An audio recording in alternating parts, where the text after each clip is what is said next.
Bismillahirrahmanirrahim. Niat nih mendasari sesuatu, teman-teman. Nah, untuk niat ini meskipun ia dasar, tapi dia punya dasar lagi. Niat tuh asas kan, dasar kan. Tapi si niat ini punya dasar lagi. Punya kayak orang mau bangun rumah tuh, kan pondasi. Tapi pondasi itu kan juga harus dibangun di atas tanah. Betul gak? Bikin pondasi di atas laut, terus di atas lumpur, ya goyang, bisa bertahan cuman berapa waktu aja, lama-lama hancur juga, gitu ya. Jadi niat itu pondasi. Nah, pondasi itu punya dasar lagi, punya tempat awalnya. Apa tuh tempat awalnya? Namanya persepsi kalau dalam istilah bahasa orang sekarang, atau namanya bahasa Indonesianya sudut pandang, gitu ya. Kalau dalam bahasa Arab namanya masyhad.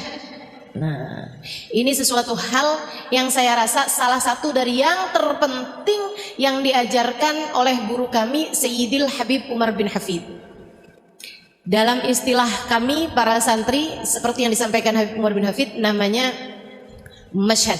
Atau kalau dalam istilah yang lebih familiar di telinga kita, namanya adhan, namanya persangkaan. Ini yang katanya Nabi Muhammad SAW, khaslatan laisa fawqahuma syai'un minal khair husnudzan billah wa husnudzan bi ibadillah, wa khaslatan laisa fihima syai'un minasyarr su'udzan billah wa su'udzan bi ibadillah. Kata Nabi Muhammad, dua perkara. Enggak ada lagi kebaikan lebih baik daripada dua perkara ini. Apa tuh Rasul? Dua sifat kata Nabi. Gak ada lagi kebaikan lebih baik daripada dua sifat ini. Gak ada sifat lebih baik daripada dua sifat ini, yaitu baik persangkaan kepada Allah yang pertama, yang kedua baik persangkaan kepada hambanya Allah. Nah, Nabi sebut lagi khaslatan laisa fawqahuma syai'un minasyarr. Dua sifat, gak ada sifat lebih buruk lagi daripada itu. Apa tuh Rasul? Su'udzan billah, su'udzan bi ibadillah. Buruk persangkaan kepada Allah, buruk persangkaan kepada Rasulullah. Itu. Jadi teman-teman sekalian, hal paling mendasar dalam hidup kita adalah niat. Tapi si niat itu juga punya dasar lagi gitu. Orang bisa punya niat baik kalau punya hal ini nih. Orang punya niat jelek kalau dia punya ini juga. Apa itu? Persepsi, cara pandang, gitu ya. Dzunun, persangkaan. Makanya teman-teman sekalian, hati-hati terhadap persangkaanmu, hati-hati terhadap cara pandangmu, hati-hati terhadap persepsimu. Tahu kalau saya boleh gampangin bahasanya, hati-hati terhadap sudut pandang, maksudnya adalah hati-hati dalam hidupmu terhadap fokusmu. Kamu mau fokusnya kemana? Karena hidup ini dengan segala macam permasalahannya itu seperti mata uang, selalu punya dua sisi, positif, negatif. Nah, kamu maunya fokusnya kepada yang mana? Gitu. Itu tuh akan melahirkan niat, niat melahirkan tindakan, tindakan melahirkan perbuatan, perbuatan melahirkan kebiasaan, kebiasaan melahirkan karakter dalam hidupmu, menjadikan hidupmu ini hidup yang kayak gimana gitu. Semuanya tuh bermula dari niat, teman-teman saya sekalian. Kalau teman-teman lihat Halimah Al-Idrus punya karakter. Apa karakter saya? Ustazah. Kan begitu? Halo? Orang masih lagi mikir udah dikasih jawabannya gitu. Saya kelamaan kalau suruh mikir sendiri ya. Itu namanya karakter, kan begitu ya?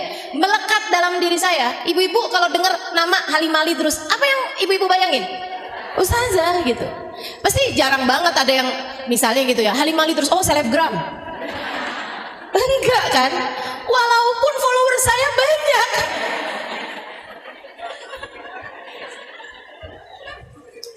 Walaupun follower saya di Instagram banyak, tapi nggak ada orang nyebut saya sebagai seorang selebgram, nggak ada gitu. Orang tuh udah erat kaitannya Halimah Al-Idrus terus ustazah gitu. Nggak ada orang nyebut saya kayak misalnya gitu ya, Halimah Al-Idrus, oh YouTuber. Walaupun YouTube saya sampai sempat dihack. gitu ya. Kalau nggak karena aktif di YouTube kan nggak sampai ada yang nge-hack kan, gitu ya. Teman-teman sekalian, tapi nggak ada gitu orang nyebut saya sebagai YouTuber gitu. Orang nyebutnya Halimah Lidrus adalah ustazah.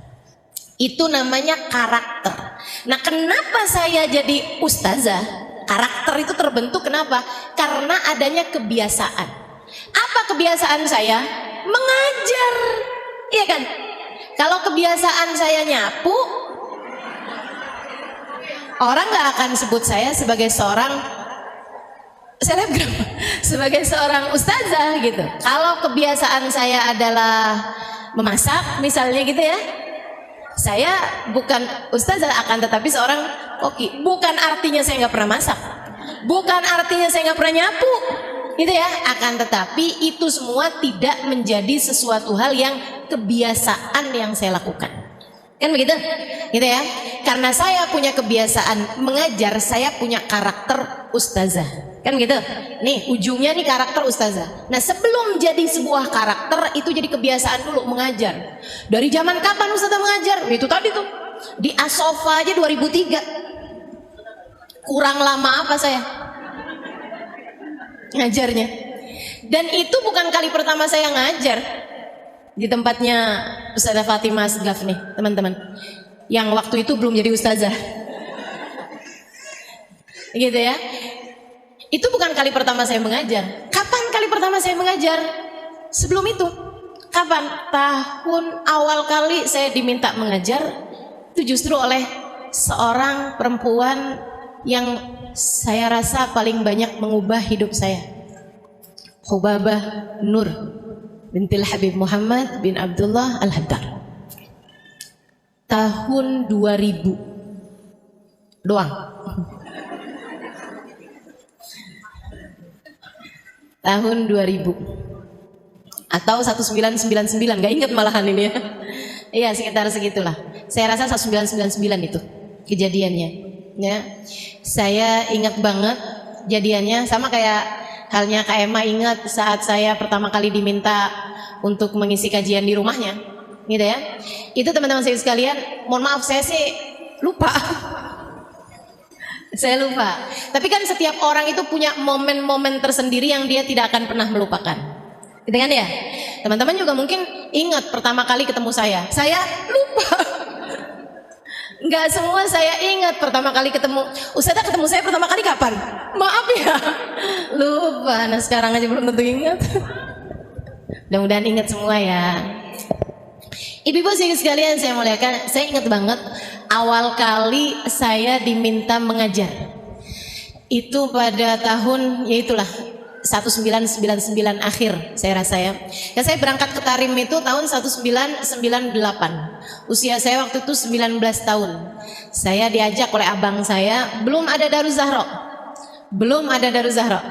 Dan saya belum kenal Habib Umar bin Hafid, Hubabah Nur, belum kenal semuanya. Abang saya ajakin saya gitu ya untuk nemenin dia pergi ke Tarim karena dia malas mondok. Dia bilang dia nggak mau mondok, dia mau pergi ke Tarim tapi nggak mau mondok. Jadi dia mau tinggalnya di luar. Nah, biar dia boleh tinggalnya di luar, itu dia harus punya alasan buat jagain adeknya, adek perempuannya, gitu ya. Coba kalau yang dia ajak adek laki-lakinya, ya kenapa nggak dua-duanya mondok aja, gitu kan? Jadi dia bawalah adeknya ini yang perempuan ini. Saya tanyain, kenapa saya mesti ke sana? Saya itu lagi seneng-senengnya mondok. Waktu itu, saya udah mondok 8 tahun di Darul Lughah Dakwah, hampir 5 tahun, kemudian di Al Anwar, Sarang Rembang 3 tahun, sebelumnya lagi ada sempat belajar setengah tahun di Tauhidiyah Tegal, Jawa Tengah ya. Nah, itu jadi saya udah mondok tuh udah lama gitu, udah 8 tahun dan seneng belajar, ya, seneng belajar. Itu tadi tuh. Itu tuh ya, namanya itu karakter teman-teman sekalian yang terbangun karena kebiasaan. Nah, kebiasaan ini tadi terbangun karena awal mulanya adalah tindakan memutuskan diri untuk pesantren. gitu kan. Kemudian selama di pesantren saya punya kebiasaan belajar dan saya seneng sama kebiasaan tersebut. Lagi seneng-senengnya mondok di pondok pesantren, abang saya ajakin, udah memang mau lulusan itu ya. Dan saya juga nggak punya rencana mau pindah ke pondok mana atau mau ngapain gitu. Abang saya ajakin saya untuk belajar ke Tarim. Saya bilang, di Tarim ada apa bang? Iya sih, di Tarim tuh emang nggak ada pondok perempuan. Lah terus saya mau ngapain di sana? Saya nggak tahu juga ada apaan ya di sana ya gitu.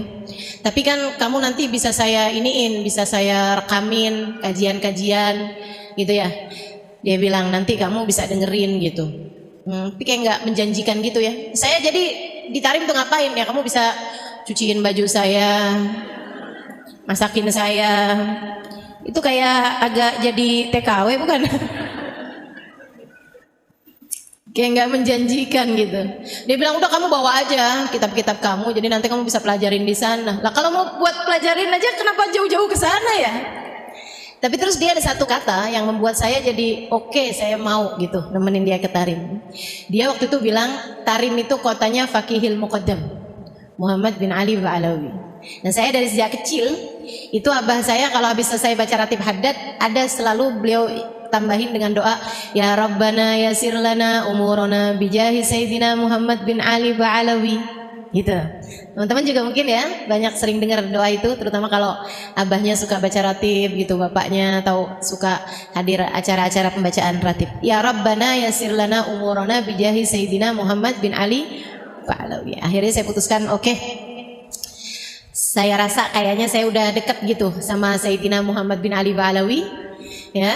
Jadi akhirnya saya putuskan untuk baiklah bismillah yuk kita berangkat. Berangkat di sana beneran ternyata belum ada pondok pesantren perempuan gitu ya. Yang ada baru madrasah Daruz Zahra. Tapi waktu awal saya ke sana itu ada 2 orang yang tinggal di dalam madrasah tersebut. Karena dia tinggal tempatnya jauh, jadi ada 2 orang Arab tinggal di sana. Ya. Jadi saya itu kalau boleh dibilang tinggal pertama di Daruz Zahra itu perempuan ketiga yang tinggal di Daruz Zahra ya. Dan juga perempuan pertama yang dari Asia yang tinggal di pondok pesantren Daruz Zahra. Bukan yang datang ke Tarim untuk belajar. Kalau yang datang ke Tarim untuk belajar Ustazah Amirah duluan dari saya. Ustazah Amirah tuh di Tarim sebelum ada Daruz Zahra tuh. Makanya beliau tidak belajar di Daruz Zahra pondok pesantren, tapi belajar di madrasah Daruz Zahra dan banyak tinggal bersama dengan guru kita, guru kami yaitu Hubabah Nur. Ya, makanya luar biasa tuh, langsung sama Hubabah Nur, Ustazah Amirah itu. Teman-teman sih sekalian, saya pun mulai tuh sering datang ke Daruz Zahra gitu ya. Nggak ngerti pertamanya. Orang Arab itu ngomongnya, orang Arab Tarim ngomong bahasa Arabnya ini banget tuh. Aneh gitu, bahasa Arabnya banyak diubah-ubah. Mungkin karena dia di pelosok juga ya, Arabnya bagian dalam gitu. Jadi ada lahjahnya gitu. Kalau kayak di Indonesia nih kayak orang Madura gitu, atau kayak orang mana gitu yang bahasa Indonesianya pun dirubah-rubah gitu kan. Logatnya apa semuanya jadi berubah gitu ya. Kayak orang Betawi deh. Orang Betawi kan bahasa Indonesianya juga orang bule gitu ya, yang masih belajar bahasa Indonesia, aku kamu bingung. Dengerin orang Betawi ngomong kok nggak ada aku kamunya, nggak ada sama sekali gitu ya kita ya kalau ngomong orang Betawi sini gitu. Jadi mereka tuh aneh banget gitu. Bahkan bahasa isyarat aja beda loh orang Tarim itu.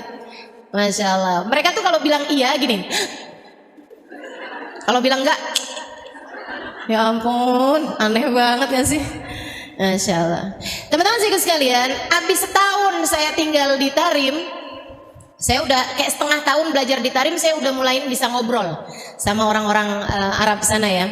Padahal waktu itu saya udah ketika berangkat itu saya udah bisa baca kitab gundul. Karena saya mondok 8 tahun di Indonesia, saya udah bisa baca kitab gundul dari sejak sebelum berangkat ke Tarim. Tapi di Tarim itu saya belajar bahasanya dari awal lagi, belajar bahasa Arab percakapan ya, bersama dengan mereka tuh dari awal lagi gitu.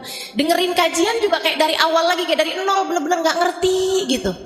Teman-teman sekalian, sampai terus dapat sebulan, mulai ada banyak kata-kata yang bisa saya pelajari gitu. Mulai lagi 2 bulan, 3 bulan, 4 bulan, 5 bulan, 6 bulan tuh saya merasa udah mulai bisa ngobrol ya sama orang Arab. Tapi kalau suruh ngajar ya masih susah juga gitu kan. Sampai kemudian kurang lebih dapat 11 bulan. Itu awal kali saya disuruh ngajar tuh sama Hubaba. Gara-garanya ada satu ustazah, salah satu ustazah yang Masya Allah, Ustazah Zainab Al-Khatib, pernah juga datang ke Jakarta beberapa tahun yang lalu. Nah itu beliau lagi ngajar, saya senang banget hadir kajian beliau sirah Nabi, sejarah Nabi. Itu dia bisa nyeritain detil-ketil tahun kejadian, waktu kejadian, nama-nama tempat, kota-kota, sama petanya tuh dia bisa gambarin kejadiannya tuh di daerah sini, ini nih deketnya sama daerah sini. Itu luar biasa sekali ya kekuatan memorinya ya. Orang Arab memang nggak banyak dosa, makanya nginget-nginget sesuatu jadi cepet banget gitu. Orang kita ini kebanyakan dosa, gampangan lupa. Akhirnya teman-teman, ada satu waktu Ustazah Zainab ngajarin fikih. Nah nih, kalau urusan fikih itu saya memang waktu di Sarang Rembang di Al Anwar itu pelajaran paling banyak yang saya pelajari adalah fikih. Makanya teman-teman kalau belajar fikih dari saya nggak usah merasa kayak yang bener nggak sih ini Ustazah nyampein, nggak usah, percuma. Kok lain ya sama yang diajarin sama siapa misalnya gitu ya, nggak usah teman-teman, nggak usah ngerasa yang bener nggak sih ini Ustazah nyampein. Tenang, kamu tinggal nanyain aja, Ustazah itu adanya di kitab apa, untuk pendapatnya ulama siapa gitu kan. Nah, saya akan mampu mempertanggungjawabkan semua apa yang saya sampaikan. Karena saya belajar fikih itu bukan sebentar. Saya itu nyaris hafal semua isi kitab I'anatul Talibin ala Syarhi Fathil Mu'in, dan itu 4 jilid yang saya ketika sebut namanya teman-teman tahu aja kagak. Enggak, bukan saya mau meremehkan dirimu, enggak. Tapi udah kelihatan dari mukanya.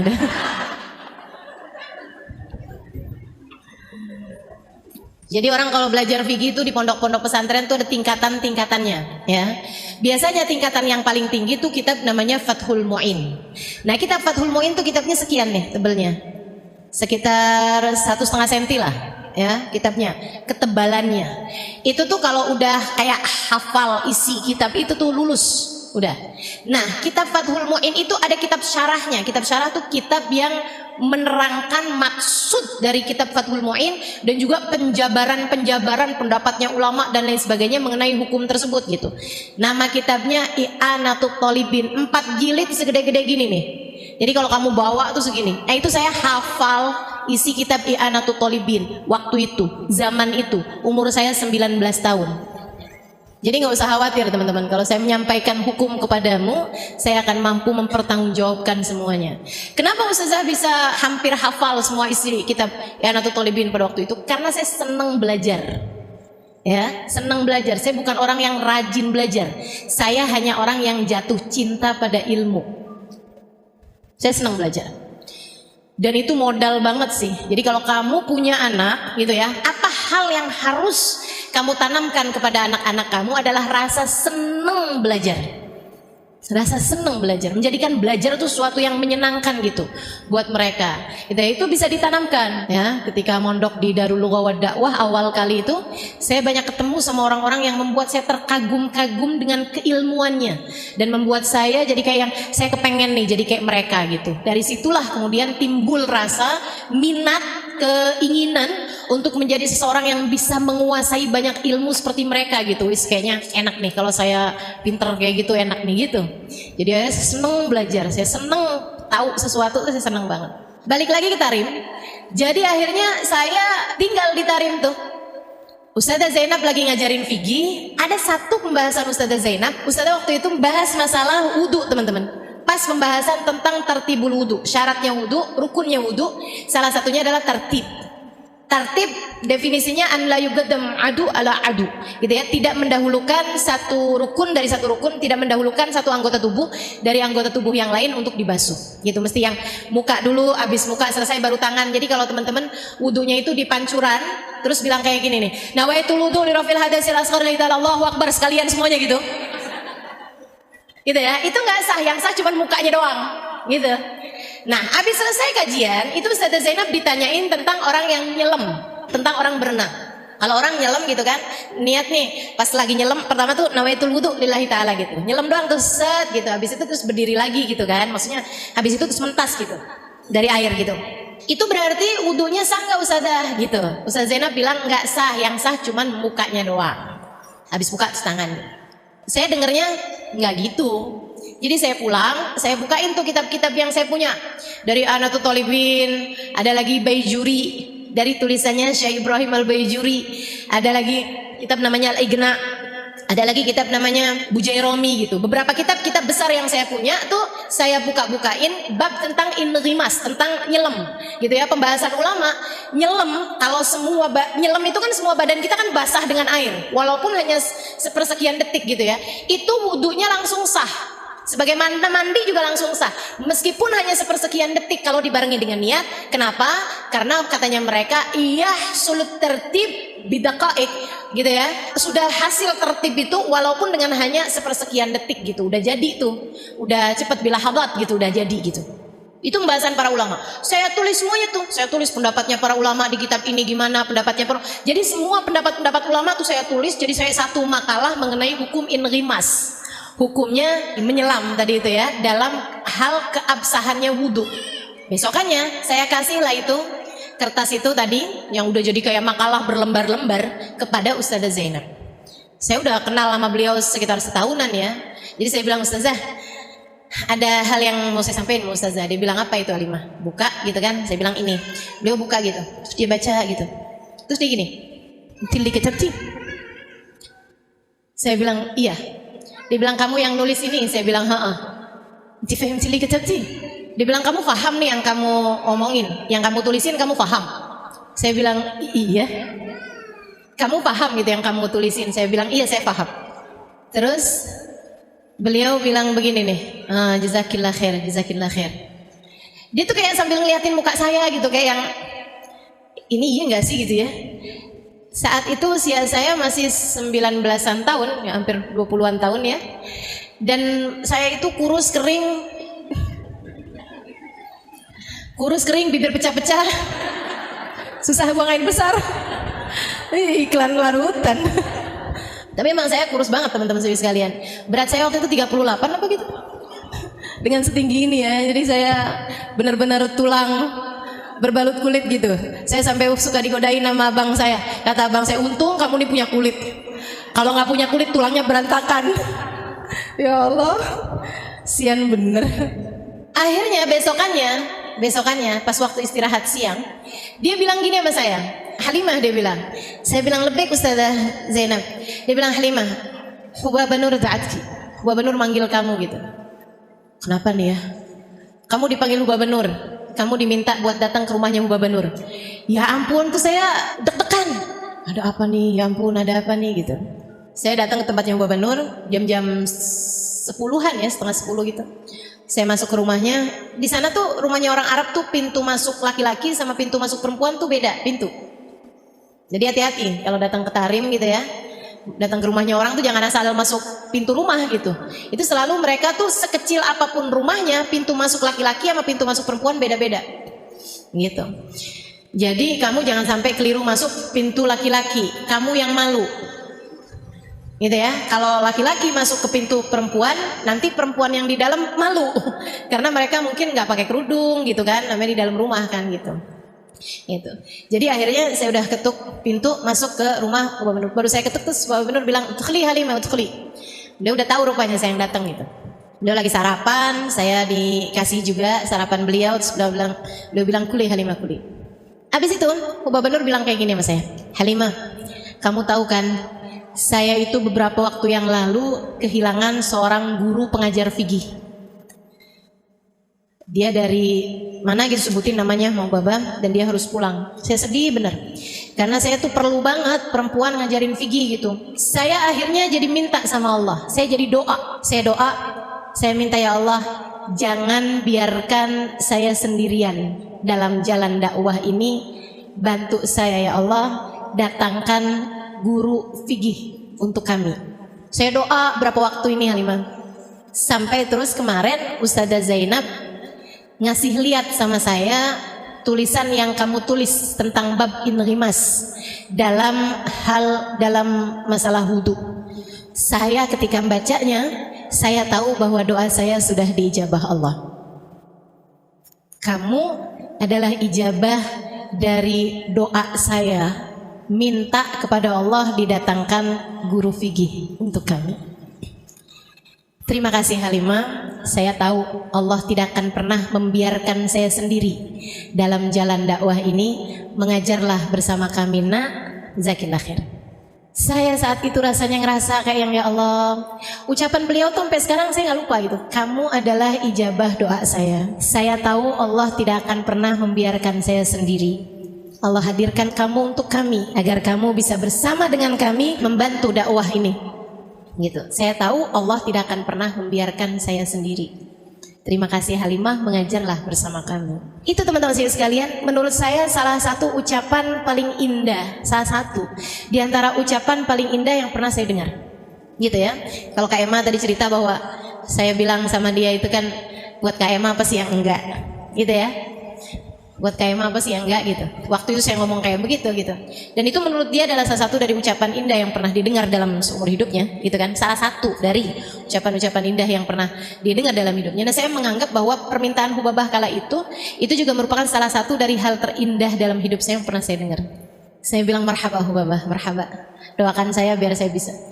Mulai besoknya saya udah langsung dapat jadwal ngajar. Di saat yang banyak dari perbendaharaan bahasa Arab itu belum saya tahu. Saya ingat banget, saya pernah menyampaikan mengenai syarat-syaratnya sujud. Di antara syarat sujud itu harus ada tahamul. Tahamul itu yang neken bagian kepalanya. Kalau kamu sujud kamu itu bisa dianggap sah. Kalau kamu itu sujud di atas sesuatu yang keras, gitu ya. Bukan sesuatu yang sangat lentur banget gitu. Kamu nggak sah tuh sujud di atas sesuatu yang sangat empuk banget gitu. Yang sampai kamu tuh nggak neken sama sekali gitu, kayak asal nempel gitu aja tuh nggak sah. Harus ada nekennya bagian kepala. Nekennya itu dengan definisi kalau sekiranya ada kerupuk tuh kerupuknya patah, kerupuknya remek gitu ya. Kerupuknya remuk, itu syarat sujud teman-teman saya sekalian.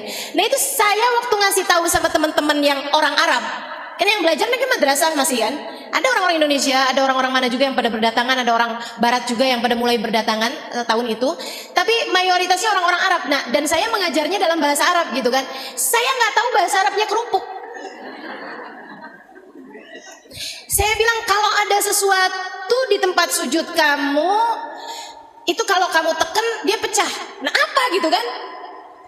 Apa ya? Zujaj katanya anak-anak ini, jadi main tebakan. Kaca, enggak sampai kaca. Ya ampun serem banget kalau syaratnya sujud harus pecahin kaca. Nggak sampai kaca saya bilang. Apa ya? Makanan apa ya dibilang kayak gitu? Makanan yang kalau kamu makan terus dibilang kerupuk. Ya ampun, gampang banget bahasanya. Tahu gitu kan saya tinggal ngomong kerupuk mereka ngerti ya. Kerubu dibilang gitu. Ya ampun tinggal dirubah doang. Paknya jadi bak. Bahasa Arabnya kerupuk adalah kerubu.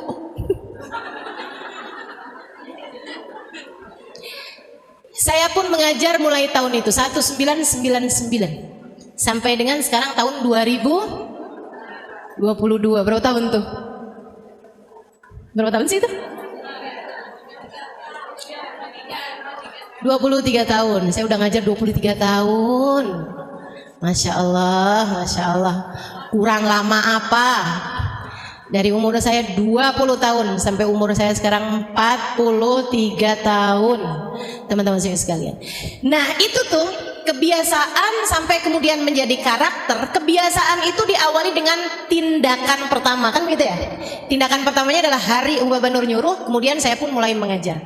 Nah, tindakan itu tuh teman-teman sekalian diawali dari niat. Niatnya sejak kapan? Sejak saya tamat SD. Ketika saya merasa bahwa saya belum tentu panjang umur. Meskipun ternyata persangkaan saya belum tentu panjang umur itu tidak terbukti. Karena sampai sekarang saya masih hidup. Berarti umur saya kan panjang nih kan. Udah sampai 43 gitu maksud saya. Ya nggak tahu kesananya masih panjang apa enggak, tapi saya menganggap bahwa umur saya sekarang ini berarti udah panjang. Saya udah hidup 43 tahun teman-teman saya sekalian. Udah panjang apa belum tuh? Panjang. Udah panjang menurut saya.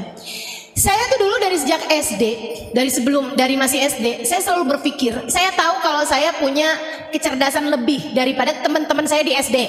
Ya, belum tentu dari kamu belum. Tapi dari teman-teman saya sekelas di SD, saya punya kecerdasan lebih daripada mereka, sehingga saya selalu jadi bintang kelas. Saya nggak pernah kesulitan untuk belajar waktu itu. Saya jadi merasa bahwa saya ini kayaknya bisa belajar apa aja deh. Saya bisa belajar kedokteran, jadi saya bisa jadi dokter. Saya bisa belajar cara bangun rumah, bikin saya bisa jadi arsitek. Teman-teman sekalian, cuman saya pikir saya mau belajar apa ya yang sekiranya kalau saya berumur pendek sekalipun saya akan bermanfaat ilmunya. Saya pikir kalau saya belajarnya itu kedokteran, belum tentu saya panjang umur, sehingga saya belum tentu memanfaatkan ilmu saya. Kan panjang waktu belajarnya. Dan pula kalau saya ternyata mati sebelum jadi dokter, ilmunya jadi sia-sia. Saya pengen belajar sesuatu yang andai pun saya umurnya pendek, dalam kubur tuh saya nggak nyesel. Yang nggak lain nggak bukan, saya harus belajar ilmu agama. Dengan ilmu agama membuat saya jadi tahu menjalani kehidupan tuh mesti kayak gimana. Jadinya nanti di dalam alam kubur saya nggak nyesel. Gitu maksud saya. Ya kan? Karena kan malaikat mungkar nakir nggak mungkin nanyain saya resep obat. Dokter Halimah, kalau kami di para malaikat sakit kepala resepnya apa ya? Nggak mungkin kan? Nggak mungkin gitu loh. Nggak mungkin malaikat mungkar nakir akan diminta, coba silahkan gambarkan desainnya surga nih, kami lagi kebingungan membangun surga dengan desain seperti apa. Nggak mungkin. Jadinya yang saya pikir ya udah dah, saya mau belajar ilmu yang di kuburan pun saya akan ditanya mengenai itu, yaitu ilmu agama. Ya kan gitu kan? Ilmu agama gitu. Tuhan kamu siapa? Dan itu kan bukan dijawab pakai lisan, akan tetapi pakai hati. Ini saya kepengen gimana caranya biar Tuhan saya tuh meresap ada dalam hati saya seumur hidup saya. Kalau ditanya-tanya apa kitabmu gitu ya, apa imammu, apa petunjukmu dalam kehidupan, saya akan bisa menjawab Al-Quran imami, Al-Quran adalah imamku, Al-Quran adalah petunjuk dalam kehidupanku, dan saya ngerti isinya Al-Quran. Jadi saya harus belajar ilmu agama. Itu sejak hari itu saya punya niat, teman-teman saudaraku sekalian. Sampai kemudian lahirlah tindakan berupa saya belajar di pondok pesantren, kemudian terus belajar di pondok pesantren, terus belajar di pondok pesantren. Niat saya selamat di akhirat, bermanfaat ilmu saya buat banyak orang. Gitu. Sampai dengan saya mulai mengajar, sampai kemudian menjadi kebiasaan mengajar tersebut, sampai kemudian menjadi karakter seperti yang teman-teman tahu sekarang ini. Jadi, kalau teman-teman sekarang ini mau ngerasa, wah, saya nih dalam hidup nih kayaknya nih karakternya salah nih. Apa sih sebenarnya karakter yang kita harus bangun? Ya selain daripada saya seorang ustazah, mungkin yang lain kamu sebagai seorang apa, kamu seorang apa. Apa sebenarnya karakter wajib yang harus kita punya, teman-teman sekalian? Ini saya kasih tahu. Kita ini di atas muka bumi ini punya sebuah karakter yang harus kita punya. Semua dari kita ini mesti punya. Karakter apa itu? Karakter Abdullah, karakter hamba Allah, ya, karakter ibadallah, karakter hamba Allah satu. Yang kedua karakter umat Rasulullah, umatnya Nabi besar Muhammad. Karakter yang terbangun di atas kalimat La ilaha illallah Muhammad Rasulullah. Karakter la ilaha illallah, Allah Tuhan kita, dan itu karakternya Allah, karakternya kita hambanya Allah. Karakter Muhammad Rasulullah adalah Nabi Muhammad Nabi kita, dan kita adalah umatnya Nabi Muhammad. Kan begitu teman-teman sekalian. Siapapun dirimu, siapapun diriku, siapapun kita sekalian, di karakter kita adalah la ilaha illallah Muhammad Rasulullah, menjadikan kita hamba Allah, umat Rasulullah. Itu dia karakter kita. Nah, untuk karakter itu harus ada kebiasaan yang dibangun menunjukkan kamu adalah hambanya Allah. Kebiasaan. Kebiasaannya apa? Kebiasaannya yang Allah bilang, "Wa ma khalaqtul jinna wal insa illa liya'budun." Tidaklah aku ciptakan jin dan manusia selain untuk ibadah kepadaku, selain untuk menghamba padaku. Jadinya karakter kamu sebagai hambanya Allah dibangun di atas kebiasaan, yaitu ibadah. Ibadah pada Allah Subhanahu wa taala. Ibadah itu apa? Salat. Oh iya, betul. Sedekah. Iya. Apalagi? Baca Quran. Iya. Oke, apalagi? Hadir majelis. Ibadah apa bukan nih? Ibadah. Saya mengajar ibadah apa bukan? Ibadah. Kemudian lagi nutup aurat. Ibu-ibu pakai bajunya ibadah apa bukan ibadah? Ibadah, karena menutup aurat. Begitu kan ya? Puasa. Ibadah, gitu kan ya? Di saat kamu lagi puasa, makan sahur, ibadah bukan? Makan buka, ibadah bukan? Ibadah. Di saat kamu lagi nggak puasa karena kamu sedang menstruasi. Saat kamu lagi nggak puasa karena kamu adalah seorang istri yang suamimu sedang ada di kota, tinggal bersama dengan kamu, itu memang istri nggak sunnah buat sering-sering ibadah sunnah, ibadah puasa sunnah ya.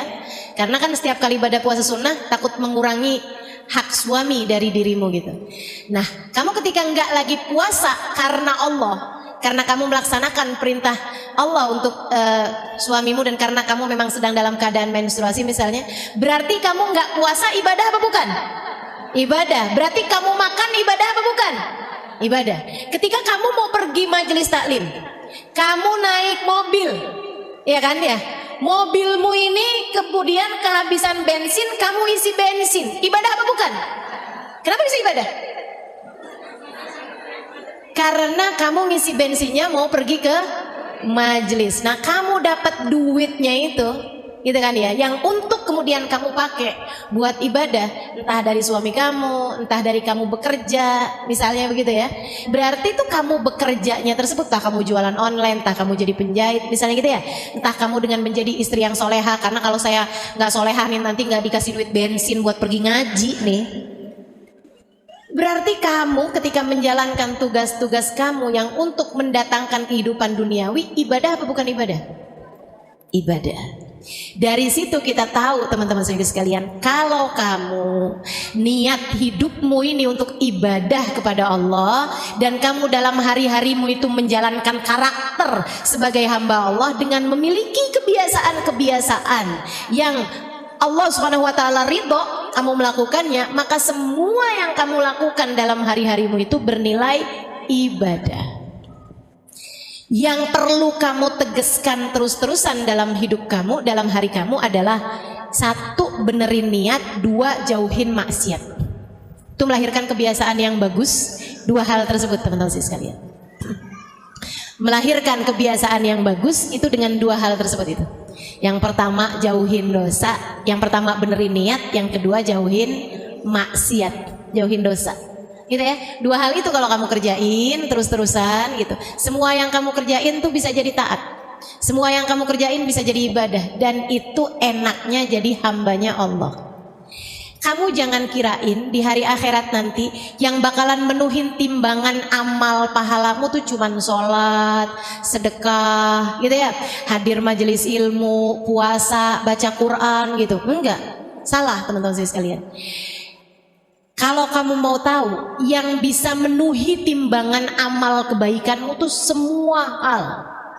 Kamu makan bisa ada pahalanya, kamu mandi bisa ada pahalanya, kamu pakai baju ada pahalanya, kamu beli bajunya ada pahalanya, kamu pakai kaos kaki ada pahalanya, kamu beli kaos kaki ada pahalanya, kamu masak ada pahalanya, kamu cuci piring ada pahalanya, kamu nyapu ada pahalanya, kamu buka tirai pagi hari ada pahalanya.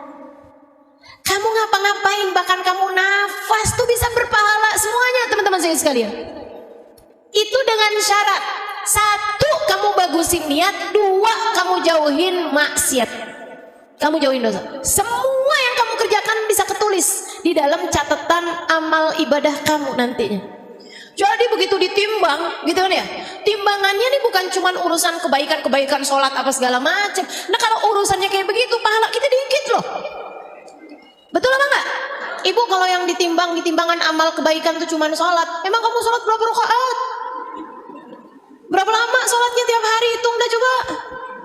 Sholat duhur 5 menit, sholat asar 5 menit, sholat maghrib 3 menit, gitu ya. Sholat isya 5 menit, sholat subuh 2 menit. Hitung tuh coba. Ya ampun, gak nyampe 25 menit. Artinya gak nyampe setengah jam dari 24 jam waktu yang Allah berikan kepadamu. Belum lagi sholatnya, sambilan sholat sambilin mikir mau masak apaan habis gini ya. Emang iya gitu ada di timbangan amal kebaikan. Waduh, kayaknya berat nih. Mau naroin kebaikan-kebaikan kita yang bisa ngeberatin biar bisa lebih berat daripada dosa-dosa kita. Nah, gimana caranya nih biar bisa ngeberatin timbangan amal kebaikan? Jadikan semua perkara mubahmu sunnah. Ini pesan dari Sayyidil Habib Umar bin Hafid. Kata Habib Umar bin Hafid, al-mu'min ma yaf'alul mubah. Orang yang beriman tuh gak ngerjain perkara mubah. Kok bisa gitu, Bib? Ya ngapain kamu ngerjain mubah? Kalau mubah itu bisa bernilai pahala ketika kamu ngebagusin niat dan ngebagusin caranya. Kata beliau gitu, kamu bagusin niat, kamu bagusin caranya, itu jadi berpahala teman-teman. Kamu makan, niat makannya biar gak lemes hadir majelis. Saya niat makannya biar saya nggak lemes kalau ngajar. Ibu-ibu, kalau saya nggak makan-makan, saya lemes loh. Emang dikirain kalau saya nggak makan-makan nggak lemes? Gitu ya, lemes saya. Tapi ibu-ibu harus tahu nih ya, harus tahu juga nih. Saya sering banget ditanya, Ustazah kok nggak pernah badannya nggak pernah XXL gitu. Meskipun sekarang ini udah M mengarah ke L ya ini. Ya. Dulunya saya SS. Dulunya ya kebayang aja gitu, tinggi segini, berat badan saya 38, 39, 40 gitu kan. Aduh, udah tinggal tulang aja tuh. Kalau teman-teman tanya sama saya kayak gitu ya, saya kasih tahu jawabannya.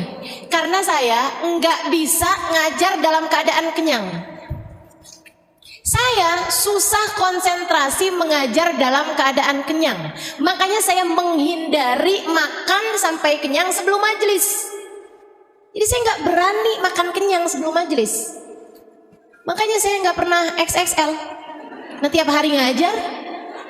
Jadi saya setiap kali makan nih, ya ampun nih kalau kenyang saya susah konsentrasi. Jadi saya kurangin lagi nasinya. Gitu. Masa kayak begitu saya nggak jadi ibadah? Ibadah dong. Malaikat mau nggak nyatet sebagai ibadah kan nggak enak, ya ampun dia nih sampai padahal masih lapar loh. Sian. Dia nih padahal masih lapar, tapi dia nggak mau makan banyak-banyak. Soalnya dia bilang katanya kalau dia makan banyak dia nggak bisa ngajar. Kesian dah kita tulis pahala banyak-banyak dah. Gitu. Teman-teman sikut sekalian yang saya muliakan, kalau kamu nggak makan, kamu lemas. Kamu makan. Makan mau bernilai ibadah. Karena kamu niat dengan makan tersebut biar nggak lemes ngerjain taat. Apalagi kalau makan kamu itu ditambah dengan adab-adabnya makan. Adabnya makan itu tadi. Sebelum kenyang udah berhenti.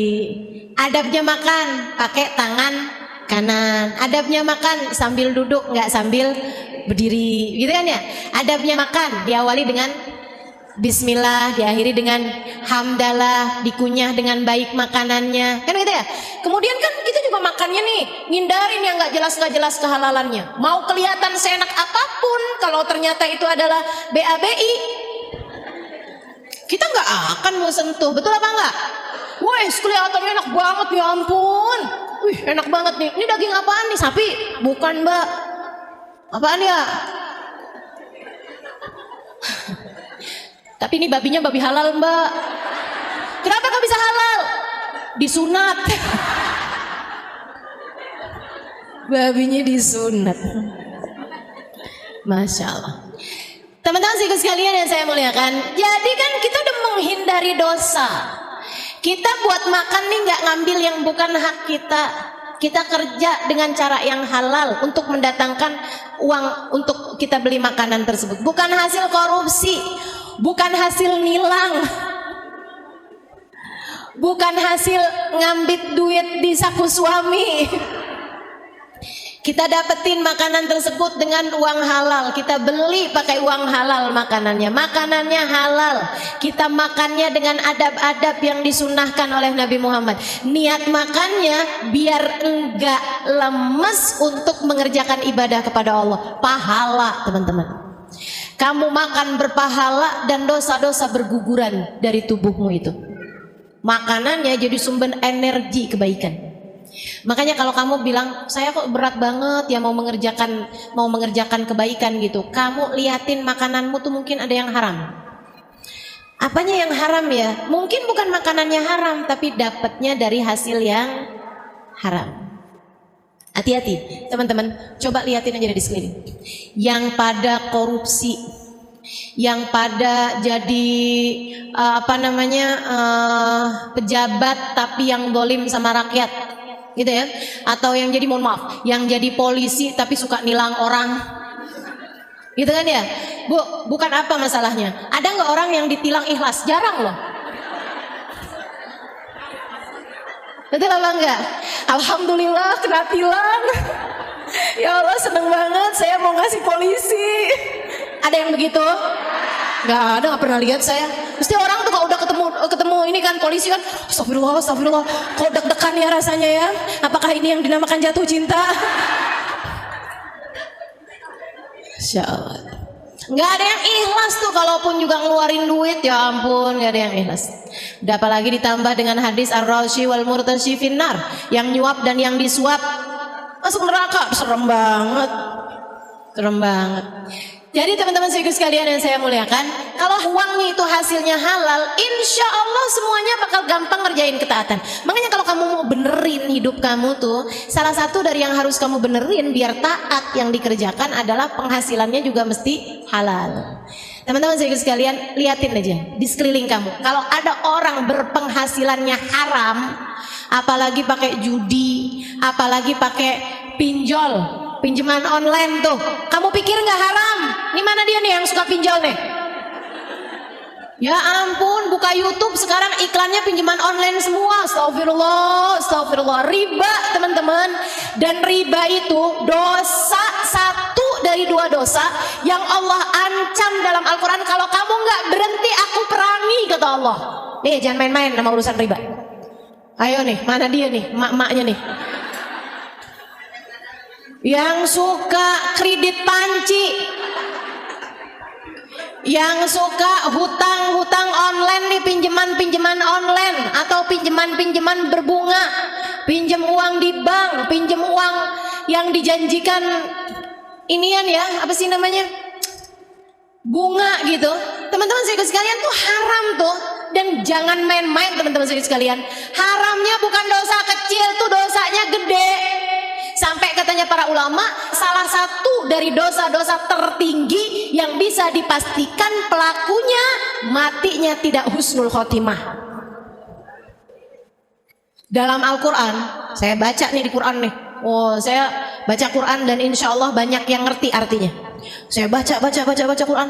Di dalam Quran hanya ada dua dosa loh yang disebutkan sama Allah. Kalau kamu nggak berhenti, aku perangi kamu, kata Allah. Fa ilam tantahu fa'danu biharbin minallahi ta'ala wa rasulih. Kalau kamu nggak berhenti, aku ajak kamu perang.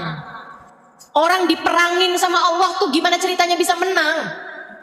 Orang diperangin sama Allah tuh hancur sehancur-hancurnya hidupnya, teman-teman. Dosa apa itu Ustazah? Yang pertama dosa ngebunuh Nabi. Yang namanya orang tuh dosa paling gede ngebunuh Nabi. Udah kebayang kayak apa dosanya? Nabi diutus sama Allah malah dibunuh sama dia. Orang yang ngebunuh Nabi Saleh, orang yang ngebunuh Nabi Daud, orang yang ngebunuh Nabi Zakaria, orang yang ngebunuh nabi-nabinya Allah Subhanahu wa taala, Nabi dibunuh sama mereka. Itu teman-teman dosanya. Waduh, udah nggak kebayang deh, udah nggak kebayang. Dosa paling gede yang pernah ada di atas muka bumi ini ngebunuh Nabi, kan begitu? Nah Allah bilang selain ngebunuh Nabi ada satu dosa lagi yang Allah bilang kamu nggak berhenti aku perangi, kata Allah. Apa itu? Riba. Allah tuh habisnya bilang mengenai dosanya riba, Allah bilang fa illam tantahu fa'dzanu biharbin minallahi ta'ala wa rasulih. Kalau kamu nggak berhenti utang-utangan online, kalau kamu nggak berhenti utang-utang riba, apalagi kamu yang ngeribain duit kamu, aku ajak kamu perang, kata Allah. Aku kumandangkan genderang perang sama kamu, wa rasulih, dan aku ajakin Nabi Muhammad buat perangin kamu. Ibu-ibu, jangan sampai kamu hadir majelis maulid, kamu bilang pengen biar dicinta sama Nabi Muhammad. Kata Nabi Muhammad, gimana kamu bisa aku cinta? Kamu malah lagi aku perangin. Karena kamu ngutang-ngutangin duit sama umatku dengan bayaran gantian berupa bunga. Kamu jeret leher orang-orang dengan pinjaman-pinjaman dari kamu itu. Aku ajak perang sama kamu, gak usah nyari cintaku, kata Nabi. Aku perangin kamu selama ini. Gimana ceritanya? Jangan bilang, ya ampun saya tahajud, saya ibadah, saya ini, saya itu. Tapi kalau kamu masih ngerjain dosa satu ini teman-teman, percuma. Makanya saya beneran marah nih kalau saya terus-terusin nih. Dah buruan, kalau masih ada yang tersangkut urusan pinjaman online atau urusan pinjaman offline, ya pokoknya hutang piutang dengan riba. Mau kamu yang berhutang, apalagi kamu yang menghutangi, segeralah bertaubat kepada Allah Subhanahu wa taala. Tinggalin, cepetan, buruan. Sebelum kamu jadi kebiasaan, sebelum jadi karakter. Si fulana, siapa dia? Oh, tukang renten itu. Ah, tuh sebelum jadi gitu. Sebelum jadi karakter. Buruan, segera taubat sama Allah SWT sebelum datang ajal menjemput kamu.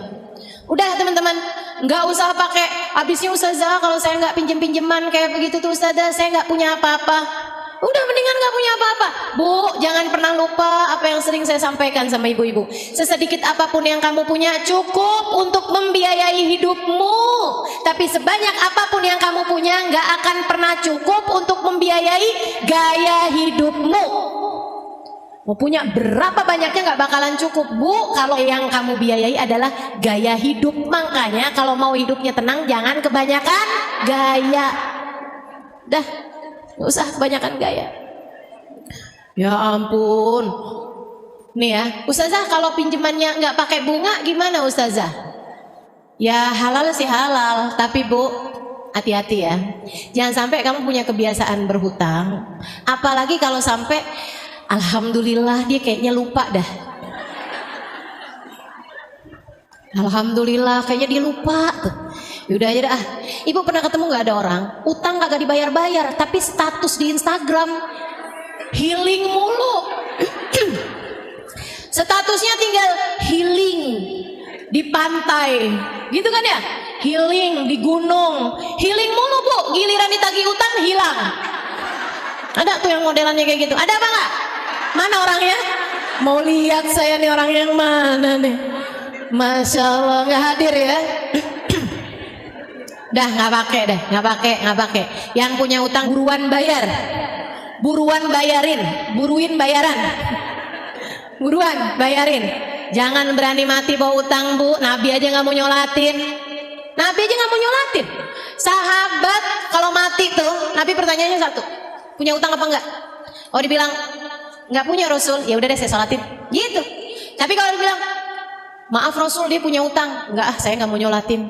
Ya Rasul kesian nih dia saudara saya Rasul, masa nggak nyolatin? Enggak, saya nggak mau nyolatin orang mati bawa utang. Kenapa Nabi sampai nggak mau nyolatin orang mati bawa utang? Bu, ini kamu kalau hidup di zaman Nabi nih Bu, kamu nggak disolatin loh Bu kalau mati bawa utang. Ibu mau gitu? Astagfirullah, jangan sampai Bu, pokoknya jangan berani dah mati bawa utang. Jadi gimana nih Ustazah? Udah gak usah pakai utang ibu-ibu sekalian. Biasa-biasa aja, yang ada kita pakai, yang gak ada ya udah. Enggak? Ya udah gak apa-apa kok. Gini di majelis taklim gak ketahuan mana kerudungan mahal, mana yang murah. Gak ketahuan Bu, mana yang abaya di atas 100 juta, mana yang 100.000. Udah gak usah. Lagian ibu-ibu sekalian, kalau yang pakai orangnya keren biar kata murah kelihatan mahal. Maksud saya bukan saya, tapi ada orang-orang biar kata pakainya barang-barang murah juga kelihatannya mahal. Ya Bu ya, salah satunya saya.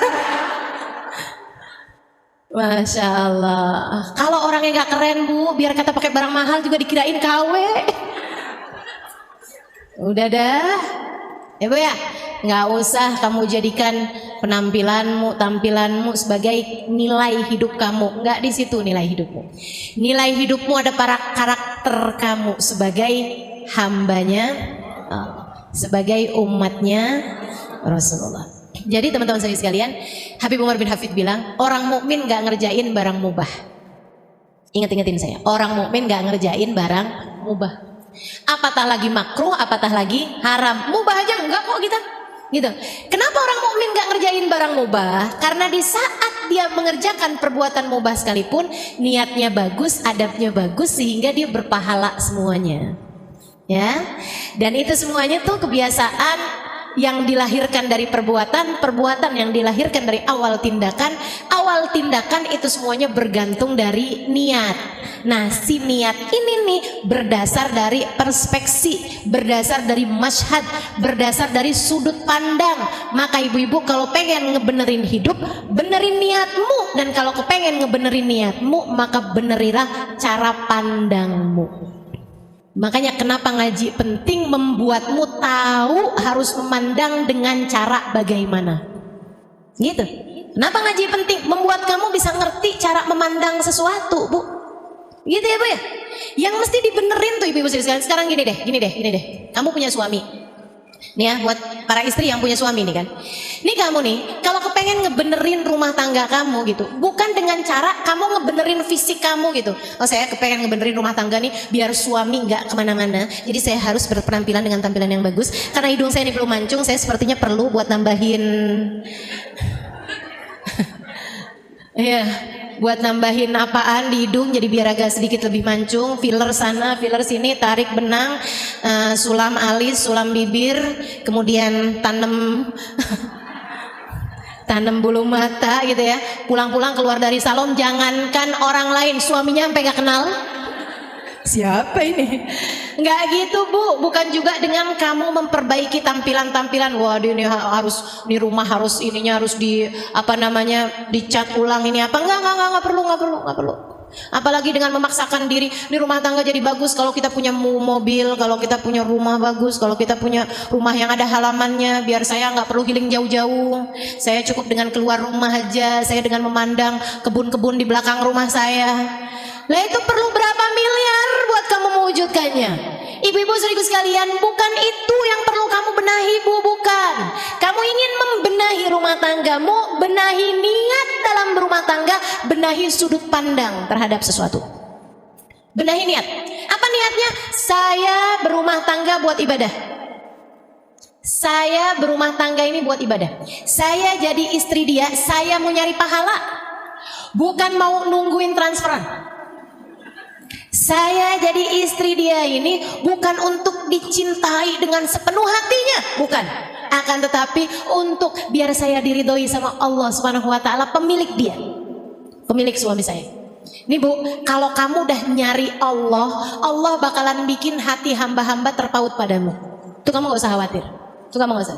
Kamu dapetin Allahnya, Allah bakalan kasih semuanya. Anak-anak soleh-soleha, suami cinta sama kamu, saudara sayang sama kamu. Kalau kamu dapat ridha Allah Subhanahu wa taala, gak usah khawatir itu. Jadi kamu nyari Allahnya, itu niat kamu. Apa-apaan nyari ridha Allah, nyari ridha Allah, nyari ridha Allah. Jangankan dalam perlakuan kamu kepada suami kamu yang besar-besar, bahkan sekedar kamu senyum sama suami, kamu nanyain apa kabar dia, kamu pijitin kakinya, bukan karena biar kamu dikasih transferan lebih banyak. Akan tetapi karena kamu ingat nih semuanya pahala nih, ya Allah, saya pengen nyari pahala di sisimu ya Allah. Ini ibadah saya nih, disuruh baca Quran suka ngantuk, disuruh tahajud suka berat matanya, disuruh puasa lapar, ya udah yang enak-enak aja dah, pijitin kaki suami. Kan begitu ya? Senyum di hadapan suami itu pahalanya nambah-nambah terus.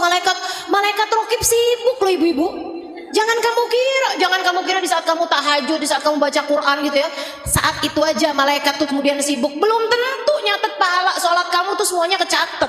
Apalagi sholat kamu masih gelambiar pikirannya kemana-mana. Tapi di saat suami kamu lagi datang, kemudian kamu senyumin, apa kabar, gimana tadi di luar. Oh, kamu senyum-senyum gitu tuh seneng jadi bini abang. Sehat-sehat ya bang ya ampun bang, mudah-mudahan abang panjang umur. Bang, abang tahu nggak bang? Saya mau ngomong bang. Apaan kata suaminya? Bang, abang tahu gak sih bang? Apaan sih kamu mau ngomong apa sih? Abisnya saya pikir-pikir ya bang ya. Apaan? Kata suaminya. Abis saya pikir-pikir ya bang ya. Abang tuh hadiah Allah paling bagus dalam hidup saya bang. Bu, kamu kayak gitu, kamu bicara seperti itu, kamu menyenangkan hati suamimu seperti itu, malaikat rokib sibuk nyatet pahalanya. Jangan dikira enggak, banyak banget itu pahalanya. Itu yang harus kamu lakukan, teman-teman saudaraku sekalian. Benahi niat, benahi sudut pandang. Ngelihat suami bukan sebagai Fulan bin Fulan, anaknya Pak Fulan. Dia adalah ayah anak-anak saya. Nggak gitu lihatnya. Fulan bin Fulan dia adalah suami saya. Nggak gitu caranya. Akan tetapi dia adalah Fulan bin Fulan, hambanya Allah, umat Rasulullah yang Allah jadikan jalan surga saya dengan saya menyenangkan hatinya. Allah jadikan jalan ridho Allah buat saya adalah dengan keridhaan dia terhadap saya. Makanya kamu lihatnya, udah deh tuh surga. Jalan surga kamu di saat suami lagi menyenangkan. Ya ampun, emang surga dia mah adem, surga. Di saat dia lagi nyebelin, surga emang berat, surga berat. Hufatil jannah bil makarih gitu kan. Surga dikelilingi dengan perkara yang tidak menyenangkan, kata Nabi Muhammad gitu. Nih dia emang bener, kata Nabi itu bener dah pokoknya. Ada dalilnya segala. Itu namanya ngebenerin sudut pandang. Dalam segala macam hal, kamu ngelihat anak-anak kamu, jangan sebagai Fulan bin Fulan anak saya, Fulan bin Fulan anak suami saya, gitu ya? Bukan kayak begitu, Bu. Ini anak saya nih, dia harus melanjutkan kehidupan saya. Saya dulu mau jadi ustadzah nggak bisa, sekarang dia harus jadi ustadzah. Waduh. Saya dulu mau jadi pramugari, kalah tinggi, sekarang nih dia harus jadi pramugari. Waduh. Saya dulu mau jadi dokter, tapi nggak bagus nilainya, kurang pinter saya, jadi nggak diterima. Anak saya harus jadi dokter. Apa maksudmu? Kamu kok segitunya merasa berkepemilikan? Nggak gitu. Nanti yang beneran punya marah kepadamu. Kok ngaku-ngaku sih kamu? Siapa yang beneran punya anak kita? Allah. Anak kita punyanya Allah. Anak kita punyanya Allah. Sama suami kita punyanya Allah. Jangan sok-sok ngaku-ngaku. Anak kamu punyanya Allah, Bu. Katanya Allah, aku tidak menjadikannya milikmu. Ia bukan aku beri kepadamu. Ia adalah amanat yang harus kamu jaga. Dan kamu harus mengembalikannya kepadaku. Makanya tugas orang tua adalah mengenalkan Allah dan Rasulnya kepada anak-anaknya.